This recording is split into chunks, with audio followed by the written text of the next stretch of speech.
اب آگے بڑی کام کی بات کی، کہا کہ اللہ سے دو چیزوں کا سوال کرو۔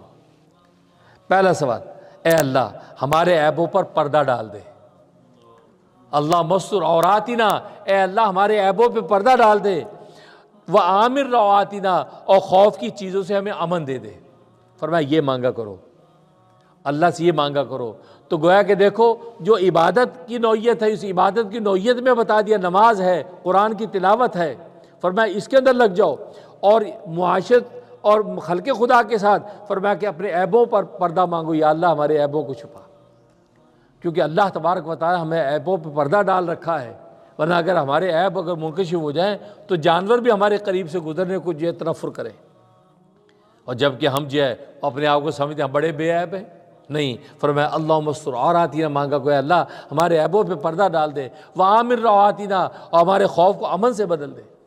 اور دنیا کے اندر یہ دو چیزیں ہیں، انسان ایک تو اپنے عیب چھپاتا پھرتا رہتا ہے، دوسرا خوف، کہیں کھانے کا خوف، کہیں پینے کا خوف، بھوک کا خوف، کہیں جو ہے وہ موت کا خوف، کہیں دوسرے قانونی خوف، آئینی خوف، کتنے خوف جمع ہیں، کبھی کہیں بے اولاد ہو جانے کا خوف، کبھی بے شادی رہ جانے کا خوف، تو کتنے خوف ہیں۔ فرمایا ان خوفوں سے پناہ مانگو، یا اللہ یہ خوف سے پناہ۔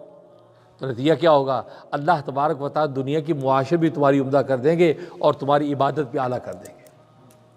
تو یہ ہے وہ حقیقت کہ انسان دنیا کے اندر جو اس انداز سے جب زندگی گزارتا ہے کہ انسان اللہ کی عبادت، اور عبادت کے دو بنیادی جز جو بتائے، قرآن کریم کی تلاوت اور دوسرا نماز کے سجدے، اور ادھر یہ معاشرت کے اندر جو آپ نے رہنا ہے، اپنے عیبوں پر پردہ مانگو، یا اللہ ہمارے عیبوں پہ پردہ ڈال دے اور ہمارے خوف کو امن سے بدل دے، کیونکہ طرح طرح کے خوف انسان کو اس لاحق ہوتے ہیں۔ اس خوف کی بنیاد پہ انسان کبھی ڈپریشن میں، آج کی دنیا میں ڈپریشن میں جاتا ہے، انزائٹی ہو، آج میری جاب نہ چھوٹ جائے، آج باس سے ناراض نہ ہو جائے، آج یہ نہ ہو جائے، خوف۔ پھر اس کے آمر رواتنا مانگا کرو، اس سے کیا ہوگا؟ تمہاری معاشرت اچھی ہو جائے گی، عبادت بھی اعلیٰ، معاشرت بھی اچھی۔ تو ربنا آتنا فی الدنیا حسنہ وفی الآخرۃ حسنہ وقنا عذاب النار کی شان تمہیں نصیب ہو جائے گی۔